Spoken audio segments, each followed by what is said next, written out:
Before we begin, let me ask you something. Have you ever crossed paths with someone who changed your life in a way you never saw coming? Someone who walked in quietly, yet left behind a lesson you'd carry forever. This is a story about a single dad, a little girl with a brave heart, and a soldier whose final days held more weight than anyone realized. It's a story about the smallest acts of kindness and how they echo in places we never expect. If you're ready, settle in, take a deep breath, and let this story remind you that even in the quietest corners of life, greatness can be hiding in plain sight. The hospital always sounded the same at this hour. Late afternoon, when the light outside was fading and the VA ward slipped into that strange hush between day and night. Machines hummed in the distance. A monitor beeped somewhere down the hall, steady but tired. A metal cart squeaked as a nurse pushed it toward the elevators, her footsteps fading until everything drifted back into that muted, lonely quiet. Hazel Ward stood in room 306, barely breathing. The bed was empty. Not just empty, stripped. Sheets gone. Blanket gone. Mattress bare and cold. The faint smell of antiseptic clung to the air, sharp enough to sting the back of her throat. The pillow her friend used to gripe about feels like sandpaper he'd growl was gone too. The old man who always complained, always barked, always insisted he didn't need anyone, wasn't here. Hazel clutched the little army green tin box tight against her chest. The metal was cold against her fingers. Letters scratched into the lid spelled, "For Hazel Ward only." The handwriting was shaky but unmistakable. Her voice came out thin. "Mr. Leo." Only the soft rumble of the air conditioner answered. A long, low exhale that filled the emptiness. Hazel swallowed hard, her heart fluttering in her ribs. Her dad always told her not to wander into patient rooms, not to draw attention. Be invisible, he said every day before work. But she'd broken that rule for weeks. She'd sneak down this hall after school. She'd bring lemon shortbread cookies she made herself even when they came out lopsided. She'd sit on the old man's chair and let him fuss at her while he secretly ate every crumb. And now, nothing. The silence felt wrong, heavy, like the walls were holding their breath. Hazel stepped back toward the doorway. Her shoes whispered against the floor. For a moment, she wondered if maybe the nurses had moved him down the hall. Maybe he'd demanded a room near the window. Maybe everything stopped. The hum of the ventilation, the faint shuffle of nurses, even the faraway beep of the monitor. Silence, clean, abrupt, washed through the corridor like a switch had been thrown. Hazel froze. Then she heard it. Bootsteps. Heavy. Steady. Unmistakable. Thump. Thump. Thump. Each step echoed off the tiled floor.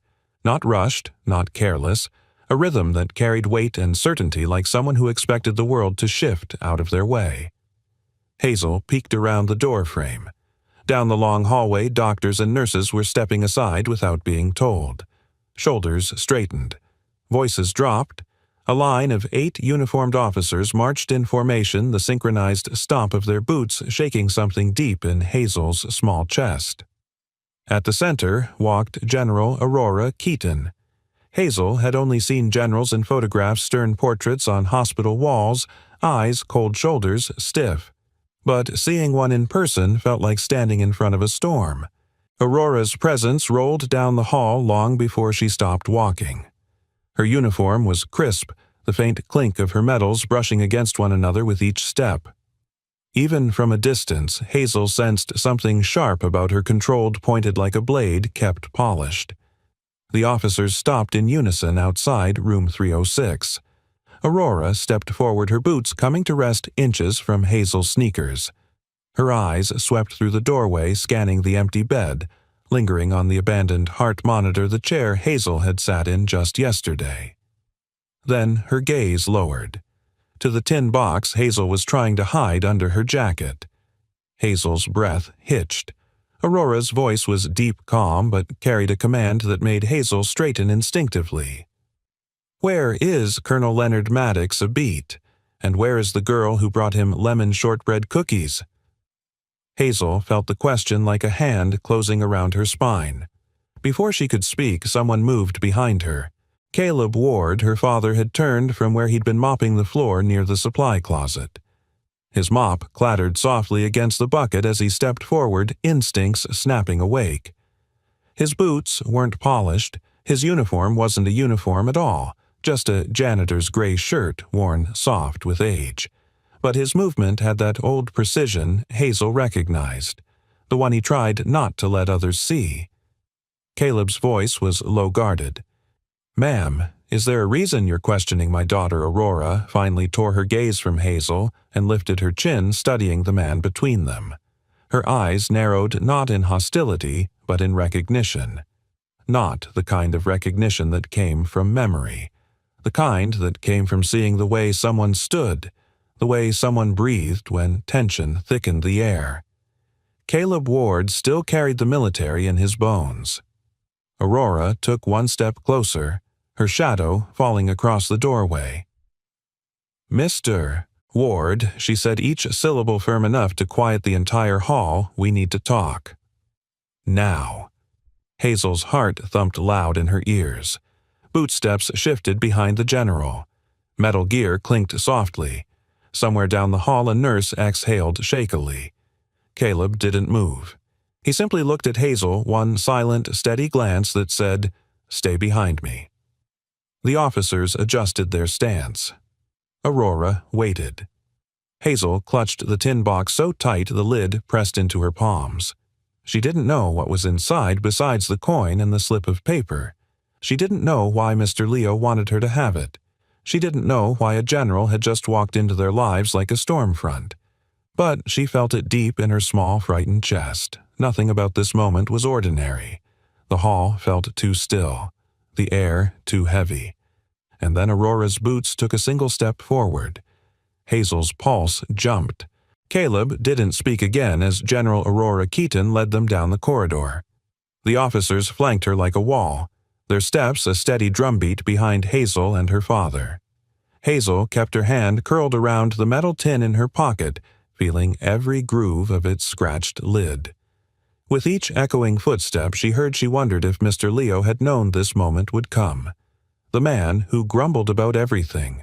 The man who insisted he didn't care. The man who somehow left her a box that felt heavier now than anything she had ever held. But the hall soon faded into a blur of uniforms and clipped instructions, and the next hour dissolved into questions Hazel couldn't follow. Adults talking quickly. A general speaking calmly. A nurse apologizing. A doctor shaking his head. Hazel standing behind her father's leg like a small shadow.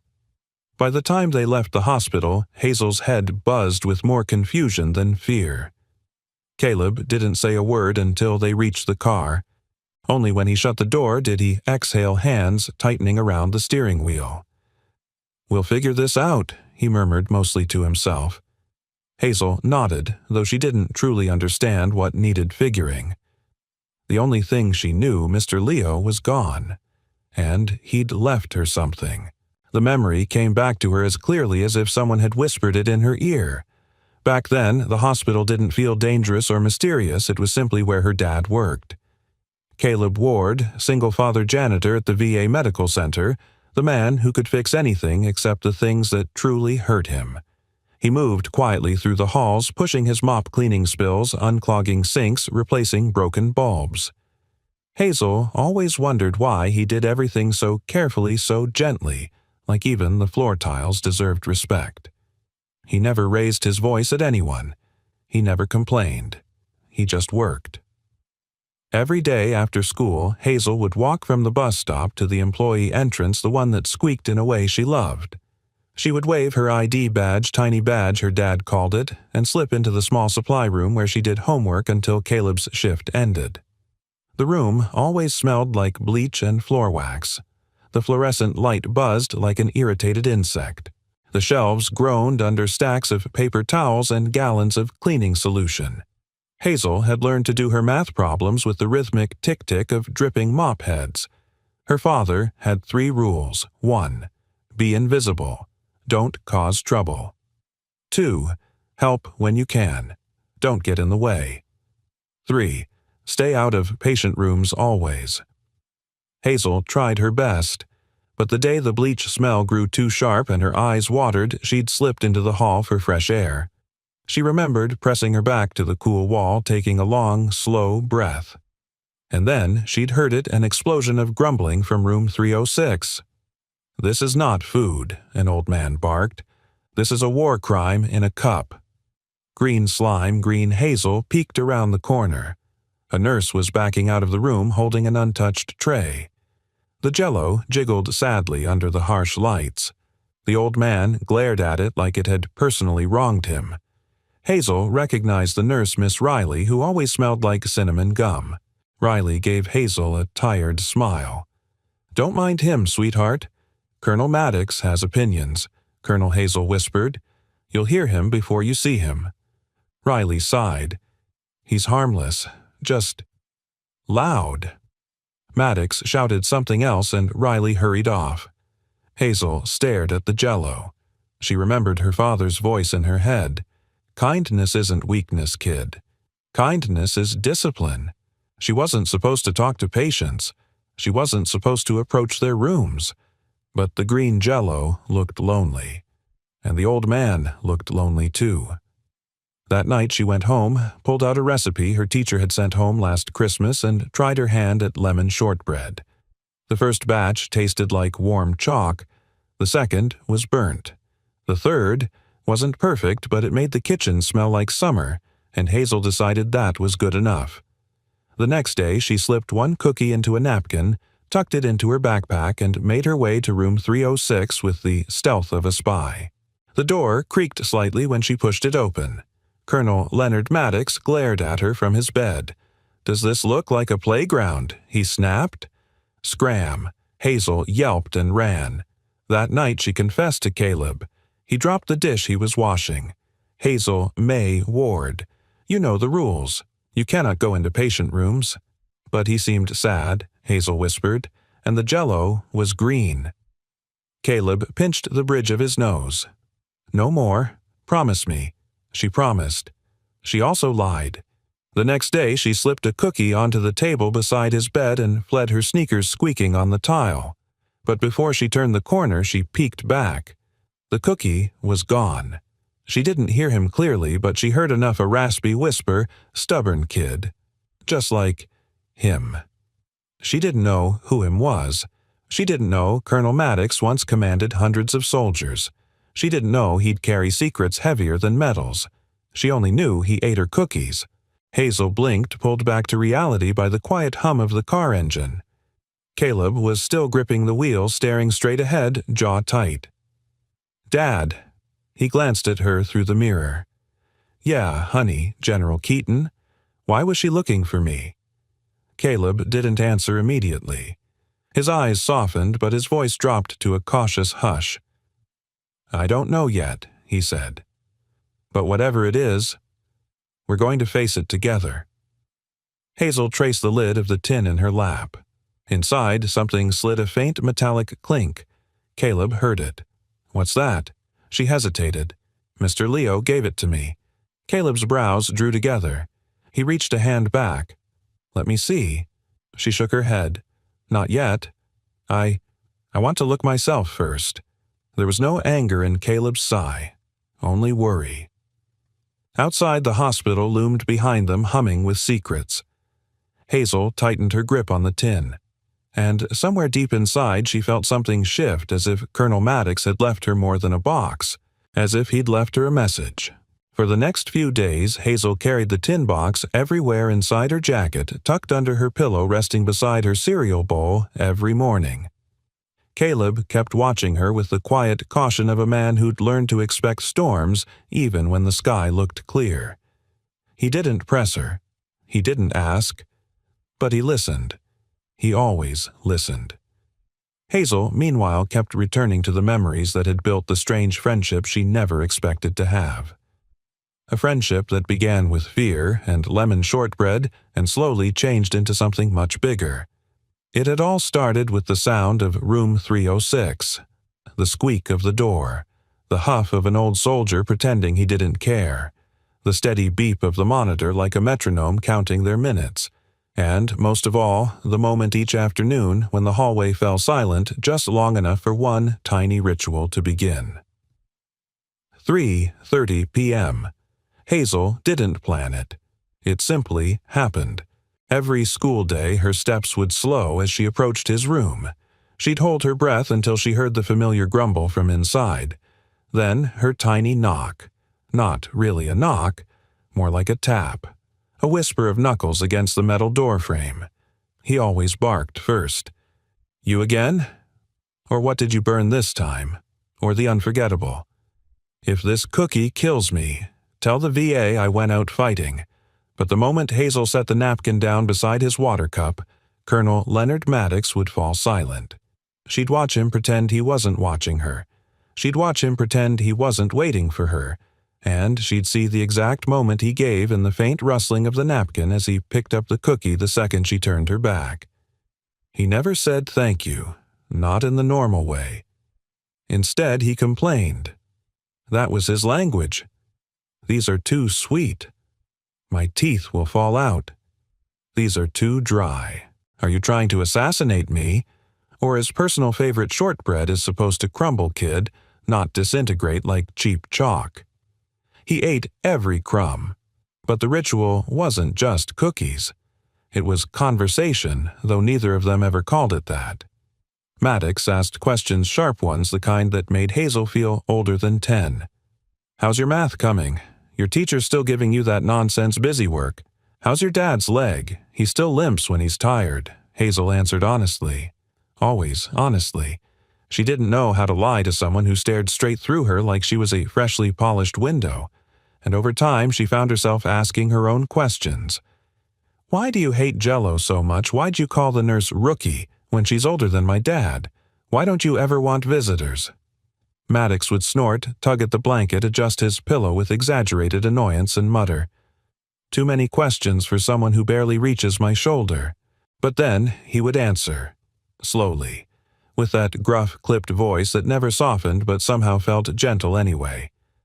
Most days he spoke about small things, his dislike for hospital food, the stupidity of bureaucracy, the glory days when men respected good boots and clean barracks. But sometimes his stories dipped into shadows. He talked about honor and how some men carried it like a shield while others wore it like a costume. He talked about responsibility, how it wasn't about orders or rank, but about looking someone in the eye and telling them the truth.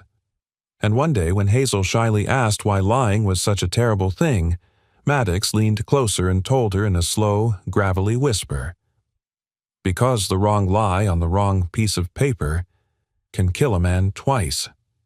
Hazel didn't understand. But she remembered the sound of those words, the weight in them, the way his voice trembled almost imperceptibly. She remembered feeling the room go quieter, as if even the machines were listening. He also began giving her tiny lessons disguised as jokes or offhand comments.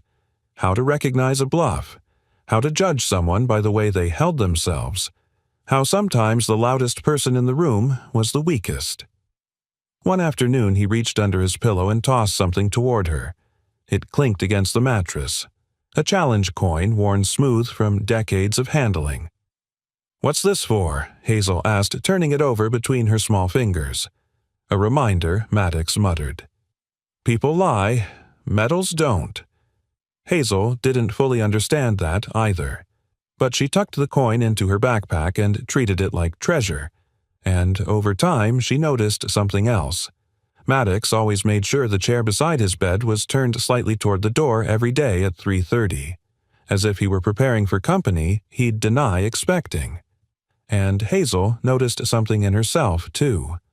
She liked making him laugh even when the laugh sounded like a cough. She liked watching his eyes soften when she told him she'd passed a quiz. She liked the way he never treated her like a little kid even when she was 1. But everything changed the day his voice grew more serious than she'd ever heard it. She had already placed the cookie on his tray when he called out low and sharp, "Kid." Hazel stopped in the doorway. Yes, Mr. Leo Maddox waited until she was standing in the thin beam of light from the hall. His hand trembled slightly as he pointed toward her. If things go bad, and they will. He paused, breathing slow, trying to steady something inside himself. Remember, this not all uniforms are on the right side of the truth. Hazel swallowed. Everything inside her went still. Even at 10 years old, she could tell he wasn't talking about cookies or Jell-O or bad hospital blankets. He was warning her, and she wasn't sure who he was warning her about. Before she could ask, he closed his eyes, exhaling like the words had cost him something real. The memory ended there, but the fear, the instinctive, prickling fear, followed Hazel into the present like a shadow she couldn't outrun. She felt it now as she sat in the car beside her father. She felt it when she pressed the tin box to her chest, and she felt it strongest when she remembered the last thing Maddox ever said to her, "Pay attention, kid.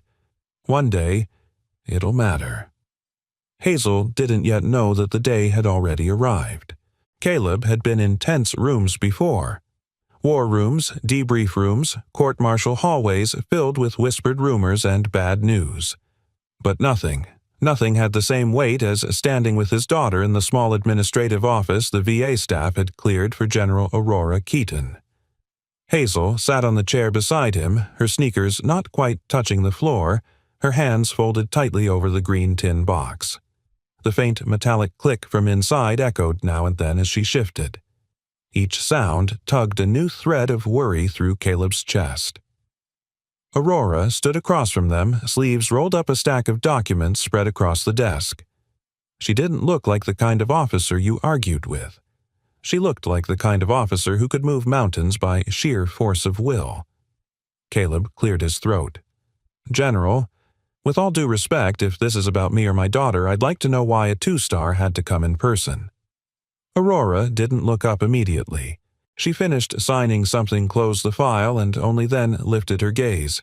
Sharp, steady, the sort of gaze that dissected a man before he even opened his mouth. "This isn't about you, Mr. Ward," she said softly. "It's about Colonel Leonard Maddox. And his final directives." Hazel's fingers tightened around the tin. "His what?" Caleb asked. Aurora reached into a leather case and pulled out a packet of papers sealed and stamped with federal markings Caleb hadn't seen in years. Colonel Maddox filed a set of legal documents 3 weeks before his death. They were to be activated only if certain conditions were met. She paused, studying Hazel. Caleb stepped subtly in front of his daughter. What conditions? Aurora inhaled slowly. His death under what he described as likely contested circumstances. That sentence alone made Caleb's stomach knot. Aurora continued. "He named 3 parties involved in carrying out his final directives: myself, you, and your daughter." Hazel's voice came out small. "Me." The general's hard expression softened just a fraction. "Yes, Hazel. You." Caleb's jaw clenched. He barely knew her. Aurora's eyebrows lifted in a way that told him he was wrong, completely wrong. "On the contrary," she said, "Colonel Maddox spoke about her almost daily, and according to the nursing staff, he refused food medication and even physical therapy on days she didn't visit." Hazel blinked, stunned. "He did," Aurora nodded. She was his anchor in the last months of his life, his conscience, perhaps even his redemption. Caleb didn't like any of this. Not the implication, not the general's expression, not the sudden feeling that Maddox's warnings and his strange attachment to Hazel were about to explode into something much bigger. "Why us?" he demanded. "Why bring us into this? Because Maddox trusted you," Aurora said simply. "And I trust him." She tapped one final document on the desk. "And because he left something behind. For both of you." The next hour blurred into a whirlwind of instructions and signatures. Before Caleb fully understood what was happening, they were led through the sterile lobby of a federal office building. The marble floors echoed under their footsteps. Hazel clung to Caleb's arm, her gaze drifting nervously over metal detectors and security guards. Aurora walked a head badge clipped to her lapel boots, striking with purpose. Every door seemed to open before she even knocked. On the elevator ride up, the metal walls hummed with the movements of the cables. Hazel whispered, "Dad, what if they take the box?" Caleb leaned close. "Nobody's taking anything from you, honey." Aurora heard him. She said nothing, but her eyes flicked to Hazel's coat pocket. Something in her expression, something like recognition, passed quietly over her features. When the elevator doors opened, they stepped into a long hallway lined with framed flags and military emblems. A seal glinted on the carpet beneath their feet. United States Department of Defense. Aurora gestured them into a conference room. Inside, a large monitor glowed with a paused video. Colonel Leonard Maddox, in a hospital gown. Frail thinner, but unmistakably himself.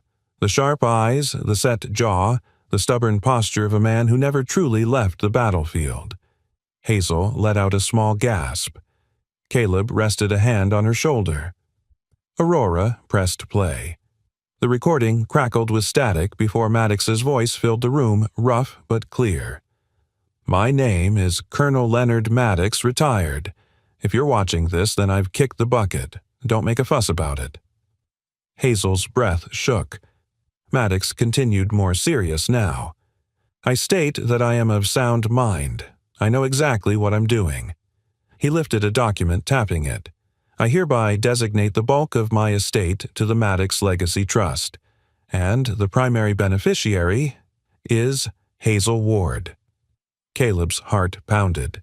The hell, Aurora raised a calming hand, but Caleb shook his head, stunned. Maddox kept speaking. "She's the only person these last months who reminded me of the kind of soldier I used to be. She gave freely, expected nothing, and she made a grumpy old man a little less miserable." Hazel's eyes glistened. Maddox leaned closer to the camera. "And I appoint Caleb Ward as her guardian in all matters concerning this trust." Caleb felt like the air had been punched out of him. "And General Aurora Keaton Maddox finished will oversee the trust's execution and ensure the truth of Emberfall is corrected, even if it costs her." Caleb stiffened. Emberfall. Again. That cursed shadow. Aurora pressed pause. The room fell silent. Caleb turned to her. "What exactly is this? Why Emberfall? Why bring my daughter into this mess?" Aurora didn't answer immediately. Instead, she reached into her coat and pulled out a sealed envelope addressed to her in Maddox's unmistakable handwriting. "This," she said quietly, "is why." She opened the envelope with steady fingers and read. Maddox's words were short, brutal, crystal clear. "You and I both know Emberfall was rewritten. You signed the amended report against my recommendation. Fix what we broke. Start with that janitor and his kid." Aurora closed the letter and looked at Caleb. Really looked at him. "Mr. Ward, Maddox left you in the center of a storm he knew was coming, and he left me responsible for navigating it." Before Caleb could respond, the conference room door swung open. A man in an expensive suit stepped inside, flanked by two relatives who looked equally displeased. His voice cut through the air like a blade dipped in ice. "General Keaton," he said, "will be contesting every line of that will." Caleb recognized the tone. He'd heard it from lawyers who came after injured soldiers. He'd heard it from men who believed money outweighed truth. Aurora didn't flinch. The man leaned in, smiling coldly. "This is just the beginning." The door slammed shut behind him with a hard thud, the kind that promised war. Sterling Cade did not raise his voice. Men like him never needed to. His power lived in the smoothness of his tone and the way he flipped a document with one lazy finger and the faint, satisfied hum he made when someone fidgeted across the table. He sat in his corner office suite high above downtown windows, stretching from floor to ceiling, the city below glittering like a steel mosaic. The Maddox family had taken over every chair available, dressed in expensive clothes that somehow still looked irritated. The air carried the faint scent of leather printer toner and the cold tang of ambition. Cade adjusted his cufflinks before speaking. "So, Colonel Maddox left everything to a janitor's child. A ripple of disgust passed through the room. That little girl, a woman scoffed. I saw her scrawny thing probably manipulated. Cade raised an eyebrow. Children rarely manipulate colonels. Adults do. He let the silence hang, then continued. Our strategy is simple. First, we petition for a TRO temporary restraining order to freeze all assets in the Maddox Legacy Trust. That buys us time. A man in a navy suit leaned forward. On what grounds? Cade's smile sharpened. Mental incompetence. If Maddox was confused medicated or influenced by, say, an emotionally needy child, and her father the will is contestable. And the janitor, someone asked. Cade enjoyed that question far too much. Caleb Ward. Yes. He opened a folder with a soft whump. His military record contains interesting irregularities. Emberfall, a black mark, and a man with a black mark is easy to paint as unstable, resentful, or opportunistic. A murmur of approval rolled through the room. And if that isn't enough, Cade added casually, we can raise CPS concerns. One of the relatives blinked. CPS, the Child Services People. Oh yes. Cade folded his hands. A single father with limited income, living modestly with a child now entangled in a multi-million-dollar estate dispute? That alone triggers red flags. We don't have to prove she's unsafe, just suggest it. The mood shifted, less outrage now, more anticipation. Cade leaned back in his chair, basking in the quiet dread he'd planted. It won't happen overnight, he said. But by the time I'm done, neither the janitor nor the little baker will be allowed near a penny of this estate. General Aurora Keaton had chosen a small legal office on the first floor of the federal building to speak privately with Caleb and Hazel.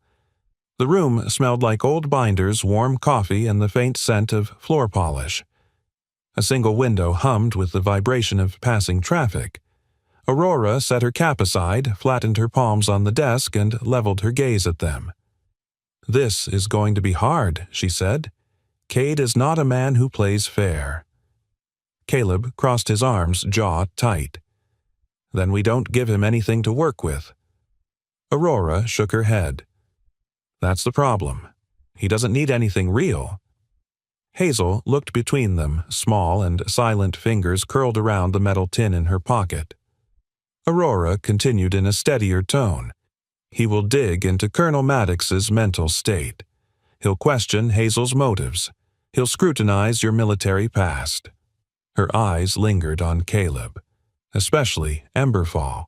Caleb's expression didn't change, but a flicker passed through his eyes, something bruised, old, and unfinished. Aurora lowered her voice. If we're going to survive this legally, we need absolute transparency. No surprises. Hazel tugged on her father's sleeve. Are we in trouble? Caleb crouched beside her. No, honey. We're just in something complicated. He brushed a thumb across her knuckles. But we've been through hard things before. Hazel nodded slowly, though her shoulders stayed small and tense.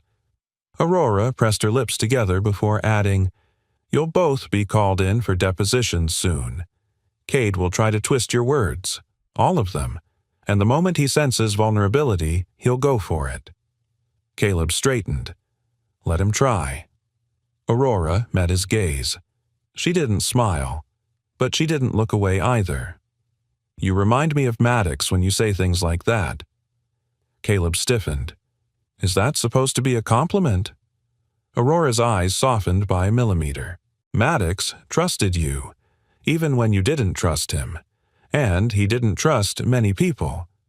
The quiet in the room deepened. Then Hazel's stomach rumbled softly. All three glanced at her. Hazel flushed. Sorry. It broke the tension just enough. Aurora exhaled. All right, let's wrap up for now. But before you leave, there's something you both should know. She reached into a folder and pulled out a thick envelope stamped with the court seal. A TRO has already been filed. The trust is frozen until the hearing. Caleb muttered a quiet curse. Aurora nodded. Yes. Cade moved fast, faster than expected. Hazel blinked, frozen like ice. Aurora gave her a gentle nod. Like ice, nobody can touch the money yet. Not Cade, not us either. Caleb rubbed his forehead. Great. And one more thing Aurora added. Cade sent a message through his assistant. Caleb looked up. What message? Aurora's jaw tightened. He said he'll be starting with you two, the janitor and the little baker. Hazel shrank into herself. Caleb's jaw flexed. He placed a protective hand on Hazel's shoulder. He's not touching my kid, Caleb said quietly. Not now, not ever. Aurora studied him for a long moment. Something unspoken crossed her features, something like reluctant respect. Then her phone buzzed. She scanned the screen, and her expression changed. Caleb, she said carefully, you need to answer this. He frowned. Why? Aurora turned the screen toward him. Incoming call VA Hospital Administration CPS liaison requesting files. Hazel Ward. Caleb's breath left him in a slow, disbelieving exhale. Hazel looked up confused. Dad, what's CPS? The room suddenly felt too small, too bright, too full of echoes. Aurora spoke quietly, almost regretfully. It means Cade has already made his first move. Hazel clutched Caleb's arm. Caleb stood perfectly still, but every muscle in his body trembled like a man bracing for impact. The war had begun, and Cade had chosen his battlefield. The room chosen for the deposition felt like a place built to make people nervous. It was too bright, too quiet, too cold. A single recorder sat in the center of the long conference table, its red light blinking with an unblinking patience that made Hazel's stomach twist. The fluorescent lights hummed overhead. The air conditioner rattled somewhere in the wall. The clicking of a stenographer's keyboard echoed like tiny hammers tapping on glass. Caleb sat on one side of the table, shoulders squared, jaw tight. Hazel sat beside him, swinging her feet just an inch above the floor, clutching the green tin box on her lap like it was a life jacket. Aurora stood behind them, hands clasped behind her back, not in uniform, yet somehow still carrying the weight of one. Sterling Cade entered the room without hurry. His confidence arrived 1 second before he did. "Good afternoon," he said, voice smooth as oiled steel. "Shall we begin?" He didn't wait for an answer. He sat, opened a folder with ceremonial calm, and pressed the record button. "This is the deposition of Mr. Caleb Ward," he announced. "Date and time stamped. Counsel present. Let the record show the witness has been advised of his rights." Caleb nodded once silently. Cade leaned forward. "Mr. Ward," he began, "you served in the Army for how many years? 12?" Caleb replied, "And during that time you participated in multiple operations, including one in particular, Operation Emberfall." The name landed like a weight on the table. Caleb felt Hazel shift beside him. He didn't look at her. He didn't dare. "Yes," Caleb said. Cade slid a paper across the table. "This report states that your unit suffered heavy casualties during Emberfall. It also states that certain mistakes were made." He tapped the page. Tap, tap, tap. A soft rhythm meant to unnerve. Caleb's voice stayed level. "War is full of mistakes." "Indeed." Cade's smile curled. "But according to this version of the report, those mistakes were largely attributed to you, your decisions, your actions." Aurora stiffened behind them. Caleb inhaled through his nose, slow and steady. "That report was altered," he said quietly. "Do you have proof of that?" Cade asked, deceptively polite. Caleb didn't look at Aurora, didn't look at Hazel. "No." Cade made a sympathetic sound, performative and sharp at the edges. "Let's move on," he said, "to Colonel Maddox." "You knew him well. I cleaned his room," Caleb replied. "That's it. No conversations. No personal discussions, no influence. Perhaps. Hazel's fingers dug into the tin box. Caleb shook his head. He barely tolerated me. And yet, Cade flipped another paper. He entrusted his entire estate to your daughter, a minor, a vulnerable child, and placed you as guardian. Curious, isn't it? Caleb didn't blink.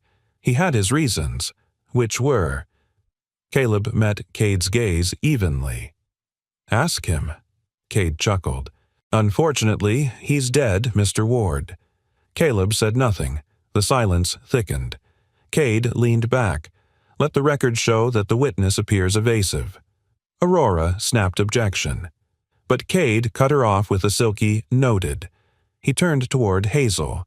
And now, the little baker. Hazel swallowed hard. Aurora stepped forward. She does not speak without her father present. She's 10, Cade replied with mock concern. We'll keep it gentle. He turned the recorder slightly in Hazel's direction. Hazel, he said kindly, did you know Colonel Maddox was a very wealthy man? Hazel blinked. No, sir. Cade's tone softened. Did you ever hope he'd give you something money toys? Maybe a house. Hazel wrinkled her nose. No. Cade pressed, not even a little. No, she repeated. I just didn't want him to eat green jello alone. The stenographer paused mid-keystroke as a few witnesses shifted in their chairs. Cade blinked once, thrown off. Just slightly. He regrouped quickly. Did your father tell you to bring him cookies? Hazel shook her head. Dad told me not to, so you disobeyed him. Her voice dropped to a whisper. Only because Mr. Leo yelled at the food tray. And he looked lonely. Cade's smile slipped for a fraction of a second. Aurora stared at Hazel with something like pride. Caleb reached under the table and squeezed Hazel's hand. She squeezed back. Cade exhaled slowly, then closed his folder. No further questions for the child. But he wasn't done. The moment Hazel left the room with a staff member, Cade turned back to Caleb. Mr. Ward, let's discuss your living situation. Caleb braced himself. Your income is modest, Cade said. Your apartment is humble. Your daughter spends hours alone at the hospital while you work. Is that correct? Caleb's jaw flexed. She's safe there. And yet Cade continued. She wandered into a patient's room repeatedly. Alone. Unsupervised. Against hospital policy. Caleb inhaled through his teeth. And now, Cade said, voice floating just above a whisper, she is the center of a multi-million-dollar dispute. That is not a safe environment, wouldn't you agree? Caleb's voice was quiet. Dangerous. You don't get to talk about my daughter. Oh, Cade murmured. But CPS already is. The recorder clicked off. The room felt colder. Caleb returned to the VA hospital to pick up a forgotten backpack Hazel had left in the supply room. The halls were dim now, the machines quieter, the footsteps fewer. He passed room 306 and felt a pinch in his chest. Maddox's empty bed flashed in his mind, bare mattress cold frame silence. He inhaled. He wasn't ready to lose anything else. As he turned a corner toward the supply closet, he saw a faint glow from the chapel. A small sanctuary tucked between two wings of the hospital, often ignored. Tonight, someone sat in the front pew. Aurora. But not the Aurora he'd seen in uniform. Not the officer with sharp orders and steady boots. This version sat hunched forward, elbows on her knees, hands clasped around something, a coin that glinted faintly in the low light. Her breathing was uneven. Caleb approached slowly. General Aurora flinched, then wiped at her eyes more roughly than necessary. Sorry, she muttered. Didn't think anyone came in here. Caleb sat beside her without asking. You all right, Aurora? Let out a brittle laugh. No, not remotely. She stared at the coin. I signed the Emberfall report, the altered one. I didn't know it was altered at the time, but I didn't fight it either. Maddox did. I didn't. Caleb stayed quiet. Aurora's voice cracked. I helped ruin a man's career. Yours. The confession hung thick in the chapel air. The hum of a vending machine down the hall seemed too loud, too alive. Caleb exhaled. "You made a mistake." Aurora shook her head. "I betrayed my duty?" Caleb studied her trembling hands, her shallow breaths. His training kicked in without thought. "Grounding. 5 things you can see," he said softly. Aurora looked at him startled. Now he repeated. 5. She swallowed. "The cross, the hymn book, your jacket, the coin, the candle. 4 things you can touch." She placed her palm on the wooden pew, the bench, the floor, the back of my neck. "This coin. 3 things you can hear." Aurora closed her eyes. "The air vent, a nurse's shoes squeaking, and your breathing." Caleb nodded. "Good." Her shoulders loosened, her breaths steadied. Silence settled gentle this time. Then Caleb's phone vibrated. A text message from his neighbor. "CPS is at your door. They're asking about Hazel. Hurry." The chapel lights buzzed faintly. Aurora's eyes widened. Caleb felt the world tilt beneath him. The real blow had landed. Caleb had never driven faster in his life without breaking a single traffic law. His hands gripped the steering wheel so tightly his knuckles blanched. The streetlights streaked across the windshield like thin, frantic lines. Each one punctuated the same thought: not Hazel, not my girl, not again. Aurora sat beside him, her breath steady but shallow phone still in her hand. She had insisted on coming. Caleb didn't argue. He was too focused on the knot of fear tightening inside his ribs like a fist. Hazel slept in the back seat, curled against her backpack, unaware of the storm gathering. Caleb kept glancing at her reflection in the mirror as if making sure she hadn't vanished. "CPS doesn't show up at night unless someone pushed hard," Aurora murmured. "I know who," Caleb answered, voice low. "Cade." Aurora didn't deny it. The apartment complex came into view, age-worn quiet, a few porch lights flickering. The building had a lived-in smell of detergent, old carpet, and comfort. Caleb parked, stepped out, and the cool night air scraped his lungs. At the bottom of the stairs stood a woman and a police officer. The woman held a thin folder and a badge clipped to her jacket. CPS. Caleb swallowed hard, wiped his palms on his jeans, and lifted Hazel from the car seat. She stirred, confused. "Dad." "Just stay with me," he whispered. Inside the apartment, the CPS caseworker Ms. Thompson spoke in a tone practiced to the point of numbness, professional, almost weary. "Mr. Ward, thank you for cooperating. I'm required to assess Hazel's living situation due to an anonymous report." Aurora's eyebrow twitched. "Anonymous," she repeated. "How convenient." Ms. Thompson didn't acknowledge the tone. "We received information that Hazel is currently involved in a highly contentious legal matter involving a significant inheritance. There are concerns she may be at risk of exploitation." Caleb exhaled slowly. Hazel was friends with a veteran. She brought him cookies. Ms. Thompson opened her folder. There are also allegations that Hazel was frequently unsupervised in a hospital environment. Caleb tensed. "I was working. She was allegations," Ms. Thompson repeated, calm. "We just need to verify her safety." Hazel, standing small beside the table, hugged her tin box to her chest. Aurora stepped forward, voice steady. Ms. Thompson Hazel was not wandering. She was visiting a patient who specifically requested her presence, a decorated colonel. The officer shifted his weight slightly. Ms. Thompson sighed. "Let's take a look around, please." Caleb nodded stiffly. "Go ahead." The caseworker moved slowly through the apartment. Her pen scratched against the checklist. Hazel's bedroom, tiny but clean. The art supplies in the corner, old but neatly stacked. The fridge, modest but full. The living room, small but warm. Everything was honest, humble, real. But Caleb saw the way Miss Thompson hesitated at the peeling paint near the window, at the tear in the carpet, at the aging water heater that rattled whenever the pipes warmed. None of it dangerous, but all of it vulnerable. Cade had chosen his battlefield well. Hazel followed Caleb closely, whispering, "Dad, am I in trouble?" He knelt in front of her, brushing her hair gently behind her ear. "No, absolutely not. You did nothing wrong." Her voice wobbled.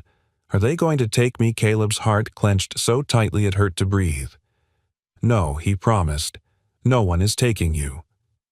Behind them, Aurora watched, hands clasped behind her jaw tight. Her eyes were colder than steel, the kind of cold that came from guilt and determination bleeding into each other. When Ms. Thompson returned to the kitchen, she closed the folder with a soft snap.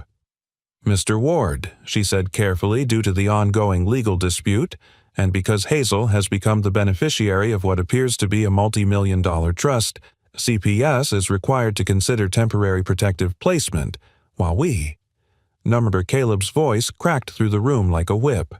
The officer straightened. Ms. Thompson lifted a hand. "Please, Mr. Ward, I need you to know." Caleb repeated, quieter but harder. "She's staying with me."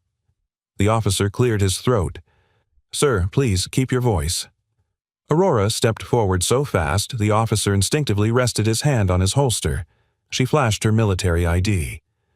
"General Aurora Keaton, U.S. Army. I am legally named in Colonel Maddox's directives as supervisor of the trust and protector of the minor. Hazel Ward is under my authority." Her voice dropped into something lethal. "Stand down." Ms. Thompson blinked. "General, that is not how civilian jurisdiction." Aurora held up a fax still warm from printing stamped with a judge's signature. "This is a temporary stay order granted through federal channels. Hazel remains with her father until a full hearing." Ms. Thompson took the paper with trembling fingers. I wasn't informed." "That's because it was filed 10 minutes ago," Aurora said. "Expedited." Hazel let out a tiny breath like she'd been holding it her entire life. Caleb sagged in relief, but only for a moment. Ms. Thompson finally nodded. "Very well. Hazel may stay for now. But the investigation continues." "We understand," Aurora replied, tone controlled. The officer relaxed.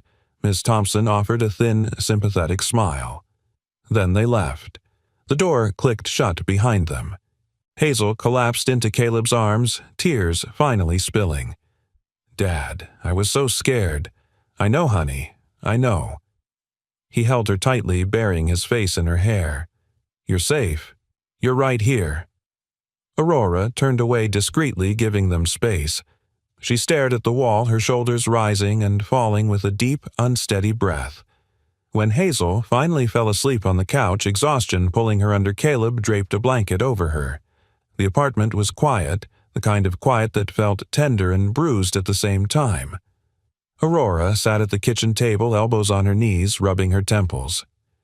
"Caleb," she whispered, "I'm suspended." He looked up sharply. "What for intervening tonight?" She forced a humorless breath. "My chain of command didn't appreciate me using military resources on a civilian protective matter." Caleb leaned against the counter, studying her. "You did the right thing," he said. Maybe Aurora muttered. "But it cost me. And it's not over." Caleb nodded slowly. "Cade won't stop." No, Aurora agreed. He won't. She stared at Hazel's sleeping form, the small green tin tucked under her arm. Then something shifted in her expression, something like realization. "Caleb." She whispered that box. Maddox meant something by it. Caleb frowned. "What do you mean?" Hazel stirred in her sleep. The tin box tilted. A folded piece of paper slipped out and fluttered onto the floor. Caleb picked it up. Hazel blinked awake and whispered, "Dad." Mr. Leo left us a puzzle. The tin clinked. A coin rolled across the table. Aurora and Caleb exchanged a look, one full of fear, curiosity, and something else. The sense that the storm was only beginning. The apartment felt different after the CPS visit, quieter, heavier, as if the walls themselves were leaning in to listen. Hazel slept curled on the couch, one hand resting protectively over the tin box, breathing slow with the exhaustion of a child who had fought a battle she never should have faced. Caleb watched her for a long moment before turning back to the kitchen table. Aurora sat there beneath the dim, overhead light sleeves, rolled up the tension in her shoulders sharp enough to cut through the room. Between them, the open tin box, a challenge coin, a folded scrap of paper, a small black USB drive taped to the bottom. Aurora exhaled. Maddox didn't leave random trinkets. Everything he did had purpose. Caleb nodded. Then we figure out what he wanted us to see. Hazel stirred eyelids fluttering. I can help, she whispered groggily. Caleb knelt at her side. Honey, you need rest. You've been through enough tonight. Hazel shook her head stubbornly. Mister, Leo left it for me. He wanted me to. She slid off the couch, dragging her blanket behind her, and climbed into the chair beside Aurora. Please.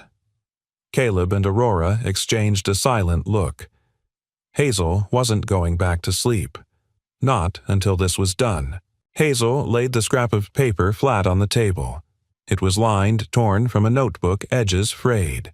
On it were rows of dates, types of cookies, and short markings. Caleb stared. Looks like nonsense. Aurora leaned closer. Or code.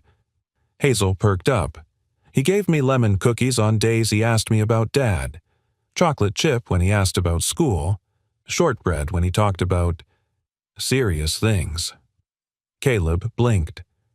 You remember all that? Hazel nodded. I didn't realize it was a pattern until now. Aurora straightened shock sparking across her face. Maddox loved position codes. L for lemon, C for chocolate chip, S for shortbread. The dates are the sequence. He gave us a password, built on a child's cookie schedule. Caleb grabbed a pencil. Let's map it out. For the next 30 minutes, the apartment filled with whispers and pencil strokes. Hazel added memory, Aurora added structure. Bit by bit, the letters aligned. The final password was pieced together simple but unmistakably Maddox's style. Caleb took the USB from the tin.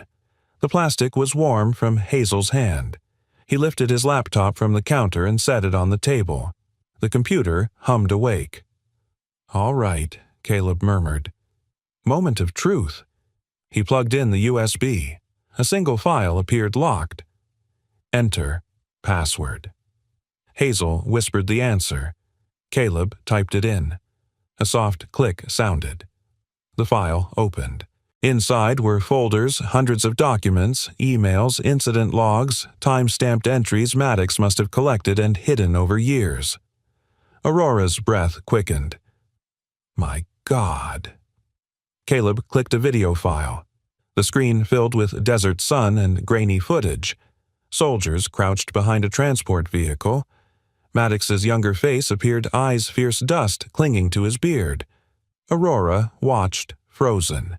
The audio was faint but clear enough. A younger Maddox spoke through the static. They're rewriting the report.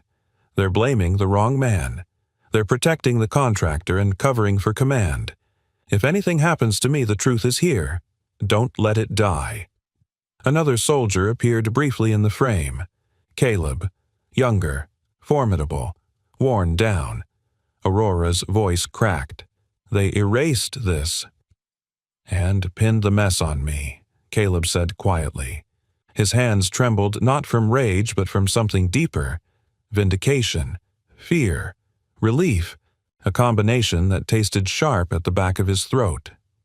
Hazel whispered, Mr. Leo saved it. For you. Aurora closed her eyes. For all of us. She opened a second file, an email chain between senior officers discussing how to redirect accountability and ensure contractors don't lose federal renewals. Aurora read faster, jaw tightening. Then she found it her own signature on an altered version of the report. Her voice dropped. I signed this without reading the original. Maddox told me to slow down. I didn't listen. Caleb looked at her not with anger, but with clarity. You didn't know. Aurora whispered, "But I should have." Hazel hugged her blanket around her shoulders. "Mr. Leo wanted you to fix it, General. That's why he sent you that letter." Aurora's eyes glistened, but she nodded. She closed the laptop gently. "We can't do this alone. We need legal protection. We need someone outside Cade's influence. But first," she looked at Caleb, "we need to decide if we're willing to use this. If we bring it forward, very powerful people will get very angry." Caleb inhaled deeply. Then he glanced at Hazel, at the girl whose kindness had started all of this. "They already came after my kid," he said, "so I'm done being afraid." Aurora studied him for a long moment. Then she reached for the USB, gripping it until her knuckles whitened. "Then we go to war," she whispered. "The right way this time." The apartment seemed to hold its breath. Hazel placed her small hand over theirs. "We'll fix it," she said softly. The three of them sat there united by a fallen soldier, a broken truth, and a little girl's courage.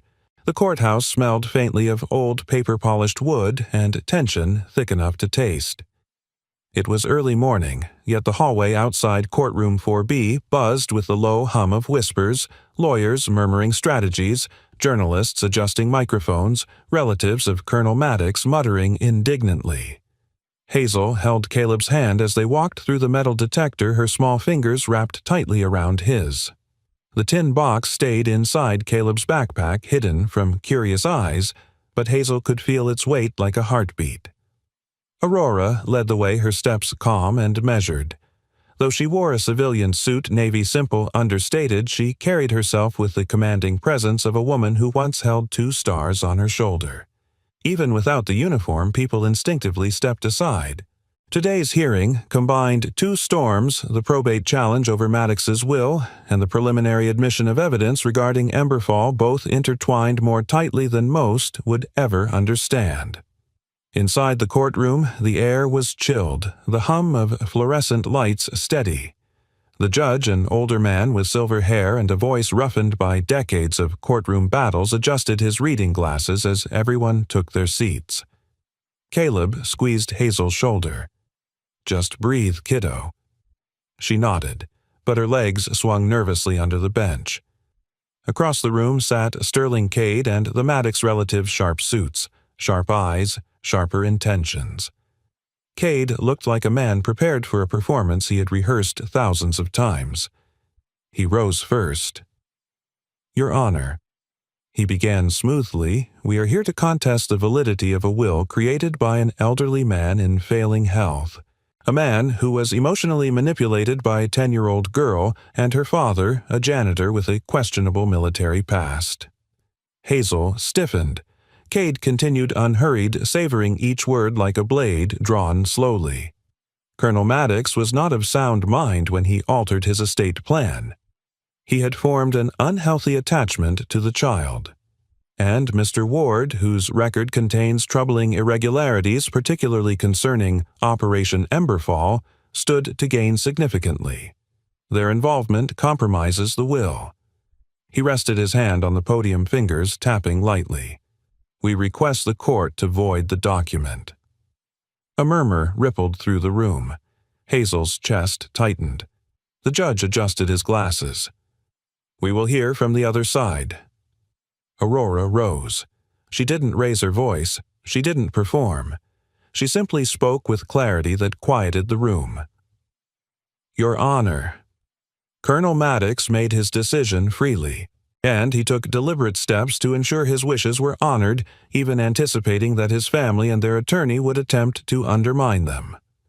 Cade scoffed audibly, but Aurora continued.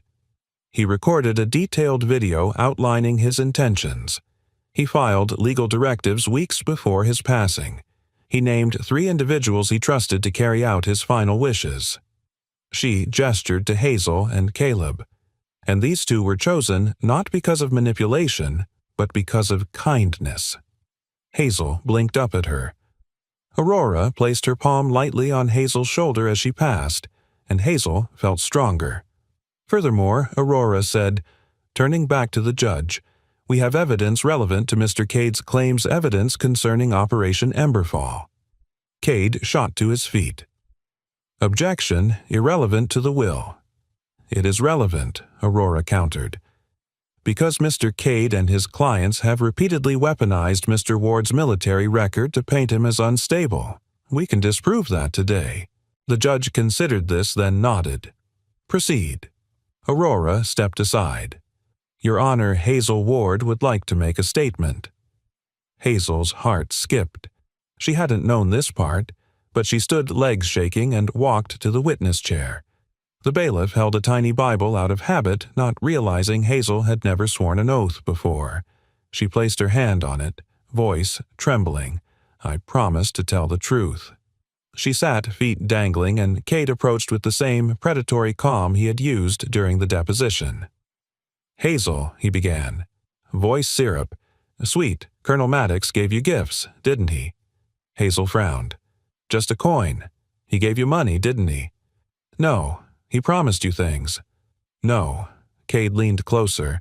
So why did you keep visiting him? Hazel thought of the green jello, of Maddox's loneliness, of the way he called her stubborn, of the way he saved everything for her. He gave money to people in uniforms, Hazel said softly. But he gave me stories, and time, and one old coin. That's it. The courtroom rustled an emotional shift neither side could deny. Cade stepped back, jaw tight. Aurora approached next. Hazel, what did Colonel Maddox tell you about the truth? Hazel swallowed. He said sometimes people in uniforms aren't on the right side of it. The judge leaned forward slightly. Aurora nodded. Thank you, Hazel. Hazel stepped down, returning to Caleb's side. He placed his arm around her, pulling her close. Then Aurora faced the judge again. Your Honor, the defense submits a USB drive containing original Emberfall documentation collected and preserved by Colonel Maddox. These files have been authenticated by the Inspector General's office. The courtroom shifted. Even Cade's posture faltered. The judge gestured. Let's see it. A clerk connected the laptop to the projector. The screen filled with desert sunlight. A younger Maddox appeared firm, resolute. Next to him, Caleb Ward, dusty and exhausted. And Maddox's voice spoke through static. They're rewriting the report. They are shifting the blame. The truth is here. My men deserve better. Cade stood abruptly. This is fabricated. A representative from the Inspector General's office rose in the gallery. It's authentic, she said firmly. Metadata timestamps signatures this file matches records once believed destroyed.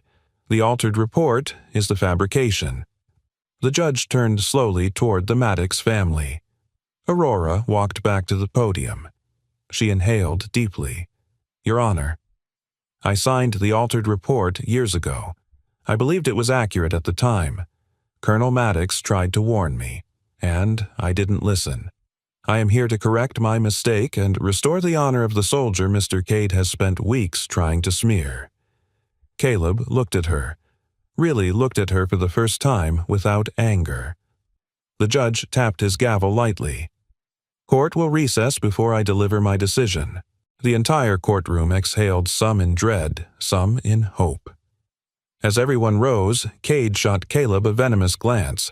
Caleb didn't flinch. Hazel tugged his hand. Dad, did we win? Caleb knelt to meet her eyes, voice steady. We told the truth, he said. That's winning enough for now. But as they walked out of the courtroom, one thing became unmistakably clear. Whatever the judge would rule next, everything had changed.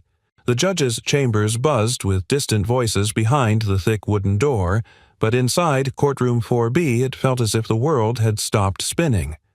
Hazel sat on the bench between Caleb and Aurora, her legs tucked close, her small fingers locked around the green tin box like it was the only anchor she had. Every shuffle of paper, every cough, every creak of the courtroom benches. It all sounded too loud. Then the door opened. Judge Halverson stepped back into the room, his robe trailing behind him, his expression unreadable. The bailiff called everyone to rise. A wave of rustling fabric and nervous breaths filled the air. Hazel felt Caleb's hand settle reassuringly on her back. The judge sat. "Be seated." Silence dropped sharply. He lifted a thick folder. The pages, Maddox's will, the USB report, the Emberfall documents looked impossibly small in his hands, but the weight of them pressed across the entire room.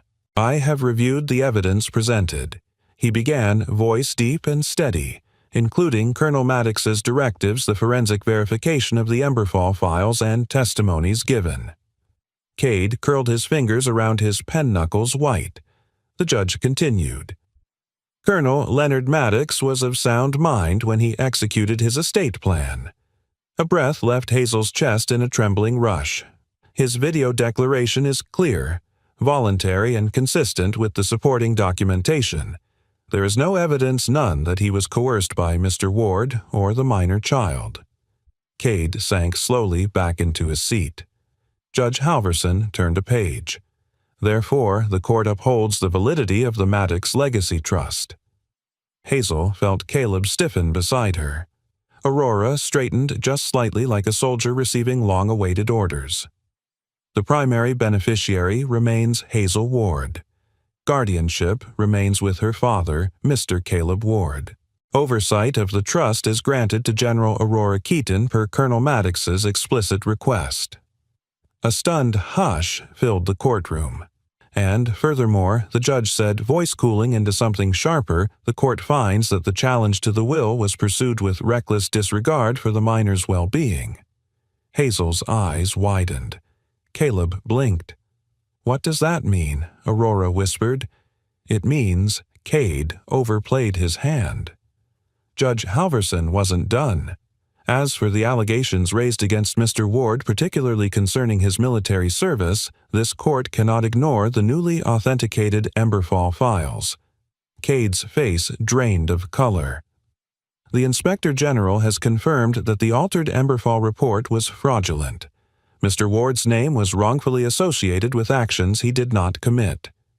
Caleb's breath broke on a quiet exhale.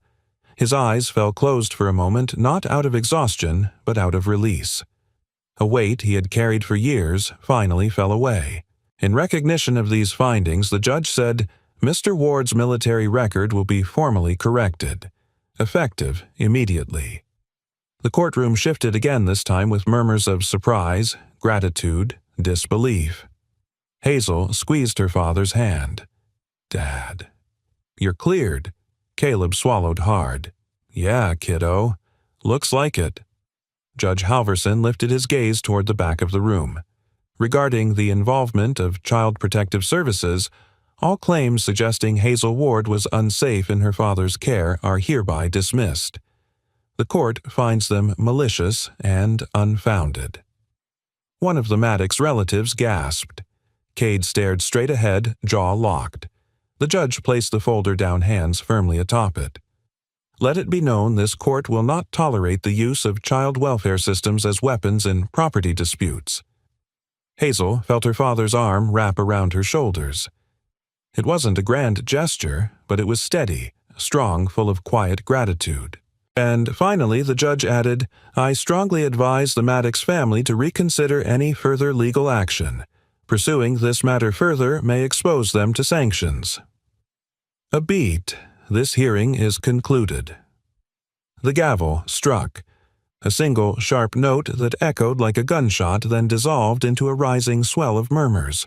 Outside the courthouse, the morning sun felt warmer than Hazel remembered. The courthouse steps stretched downward like a runway, guiding them toward a future she didn't yet understand, but this time she didn't feel scared.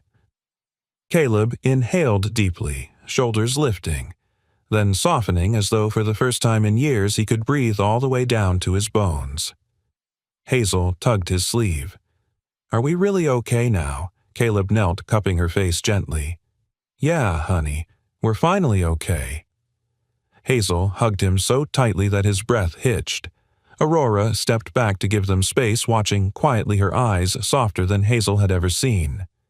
Hazel called out, "General, come here." Aurora blinked, taken off guard. "Me." Hazel grabbed her hand and pulled her closer. "Your family now." Aurora's posture faltered just for a second. Something warm flickered through her expression, disarming the stern precision she always carried. "Thank you, Hazel," she murmured. A voice cleared behind them. Inspector General Ramirez approached Aurora with a thin folder. "General Keaton, the Army appreciates your efforts to bring clarity to Emberfall. You won't face disciplinary action. In fact," she gave a small approving nod, "your integrity will be noted in your file." Aurora's breath caught quiet but profound. "Thank you, ma'am," she said. Ramirez stepped away, leaving Aurora frozen in place, relieved, shocked, humbled. When the last reporters faded from the steps, Caleb and Aurora found themselves alone at the bottom, Hazel skipping ahead a few feet. Aurora sighed. "I don't expect forgiveness for what happened years ago." Caleb studied her. Not with blame, not with anger. With forgiveness, he said quietly, "You don't expect it. You just try to deserve it." Aurora let out a small, unsteady laugh. "That sounds like something Maddox would have said." Caleb shook his head. No, he would have added more swearing. For the first time, Aurora smiled wide enough that it touched her eyes. Before she could speak, she reached into her briefcase and pulled out a rolled blueprint. "Maddox drafted this years ago," she said. "A new wing for the VA. Something he wanted you and Hazel to be part of." She unrolled it. At the top, in faded ink, Maddox Ward Veteran Healing Center. Caleb stared at it, his throat tightening. Aurora met his gaze. "Are you in?" Her voice held no command. No rank. Just hope. Caleb looked at Hazel, who grinned and nodded enthusiastically. "Yeah," he said softly. "We're in." 6 months later, the VA Medical Center no longer sounded like the place Hazel once knew, no longer just humming machines or carts creaking in dim corridors. The new wing carried a different rhythm. Warm voices, soft laughter, the clink of coffee mugs. A guitar being tuned by a veteran in the corner. And somewhere down the hallway, someone was telling a story that made a roomful of old soldiers chuckle. The Maddox Ward Veteran Healing Center had opened its doors. Sunlight filtered through wide new windows, spreading across fresh floors that didn't echo with loneliness. The building smelled of brewed coffee sawdust from the woodworking room and the faint citrus scent of the cleaning solution Hazel had helped Caleb choose. Hazel stood at the front lobby, now wearing a simple sky-colored dress. A ribbon lay across her lap as she sat on a small stool, waiting nervously for her cue. On the table beside her was a silver tray piled high with lemon shortbread cookies perfectly shaped golden and made with the same recipe that had once come out lopsided and uneven. Except today they were beautiful. Today mattered. Caleb knelt beside his daughter, adjusting the ribbon on her dress. "You ready, kiddo?" Hazel nodded. "Do you think Mr. Leo would like it?" Caleb's smile was warm and tired and full all at once. He'd say they're too sweet?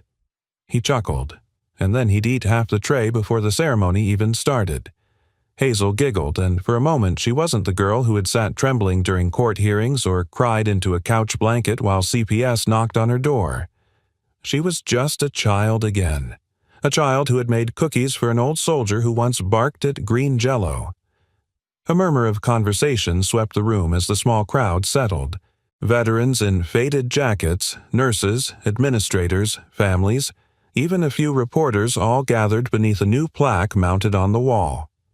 The Maddox Ward Veteran Healing Center, in honor of Colonel Leonard Maddox. And the kindness that changed everything, Aurora Keaton stood at the podium wearing a charcoal suit that fit her with effortless poise. Her hair was pulled back, but without the sharp severity she once carried. Her posture was straight, but today her shoulders held ease instead of armor. When she spoke, her voice carried through the room like a low, steady bell. "Thank you all for being here for the dedication of this new center. Colonel Maddox believed that healing doesn't end with a discharge. He believed that soldiers carry invisible wounds and that the right kind of support could change a life. She looked directly at Hazel with a gentle smile. He learned that lesson from a 10-year-old girl who baked cookies when he least deserved compassion and most needed it. Hazel's cheeks turned pink. Aurora continued her tone deepening. And this center exists because of that same act of kindness. Because sometimes healing begins not with grand gestures but with small courage, with time, with patience, with showing up for someone who is hurting. Hazel felt a sudden warmth behind her eyes. Aurora raised a hand toward the crowd. And because of this family, Caleb and Hazel Ward, a legacy lives on. People clapped soft and heartfelt. Then the nurse in charge of the ribbon approached Hazel. "It's time, sweetheart." Hazel stood clutching the scissors with both hands. Caleb placed his hands over hers to steady them. Together, father and daughter, they cut the ribbon. The room erupted in applause as Hazel bowed shyly and held up a lemon shortbread cookie like a trophy. The lobby overflowed with chatter and the aroma of cookies. Veterans sampled Hazel's baking with approving grumbles. "Better than the chow hall," one joked. "Better than my ex-wife's cooking," another announced, earning laughs. Caleb walked through the crowd wearing a new name badge, Caleb Ward, Veteran Liaison. He greeted old soldiers with the easy warmth of someone who had finally reclaimed his place among them. He listened to their stories, helped them fill out forms, pointed them to the art therapy room and PTSD support wing he'd helped design. He moved slowly, thoughtfully, at peace. Meanwhile, Hazel carried a tray of cookies from person to person, offering them with the same tenderness she once offered Maddox. Each thank you she received felt like a small light flickering inside her chest. Across the room, Aurora watched them both with quiet pride before slipping toward the exit. She paused at the door to adjust her coat, but froze when Hazel called after her. "General." Aurora turned. Hazel ran up and pressed a cookie into her hand. "For you," Hazel said. "Mr. Leo would want you to have one." Aurora's throat tightened. "Thank you, Hazel." Caleb joined them, leaning one shoulder against the door frame. "You're not leaving early, are you?" "Just getting some air," Aurora said softly. "Crowds are still a little much." Caleb gave a knowing nod. "I get that." They stood there a moment, listening to the faint clatter of chairs, murmured conversation, and the soft rustling of veterans settling into the new wing. Then Hazel tugged their hands. "Come see something." The veteran cemetery stretched across a wide field, rows and rows of white headstones standing in solemn formation. The winter air carried the crisp scent of pine. The flag overhead flapped gently, slow, steady, dignified. Hazel walked between Caleb and Aurora, her boots crunching on the gravel path. They reached Colonel Maddox's headstone. Hazel knelt, placing one perfect lemon shortbread cookie on the smooth white marble. Beside it, she set the old challenge coin he had given her months ago. She whispered, "We cracked your code, Mr. Leo, and we're taking care of your friends now." The breeze stirred gently as if answering. Aurora stepped back, hands clasped before her. Caleb stood with one hand in his pocket, the other resting on Hazel's shoulder. No one spoke. They didn't need to. Silence felt right here soft, grateful, full of things better felt than said. After a long moment, Hazel rose and took both their hands. "Come on," she said quietly. "We still have cookies to deliver at the center." They started walking back, 3 silhouettes crossing between rows of fallen heroes. A father, a daughter, a soldier trying to make something right. A family built not by blood, but by kindness. Kindness is not weakness. It is discipline. It is courage. And sometimes, it is the spark that rebuilds a life. Wherever you are listening from tonight, may you remember the last time a simple act of kindness changed someone's world. And may you be brave enough to do it again. Thank you for staying with this story until the very end. Before we go, I want to leave you with one simple truth, something at the heart of this entire journey. Kindness is not small. Kindness is a force that can outlive us. Sometimes it's a cookie in a hospital hallway. Sometimes it's a moment of courage when no one is watching. Sometimes it's choosing to do the right thing, even when the world is telling you to walk away. If this story touched something in your heart, I want to hear from you. Have you ever witnessed an act of kindness that changed someone's life, or experienced a moment that restored your faith in people? Please share your story in the comments. Your words might be the message someone else needs today. And before you go, let me know where you're watching from. I love seeing this little storytelling family grow from all corners of the world. If you enjoyed this story, if it brought you comfort or hope, I'd be grateful if you'd like the video, subscribe to the channel, and turn on the notification bell so you never miss the next journey. Thank you truly for spending your time here. Thank you for supporting these long-form healing stories. And thank you for keeping kindness alive in a world that needs it more than ever. I'll see you in the next story. Until then, take care of yourself and take care of each other.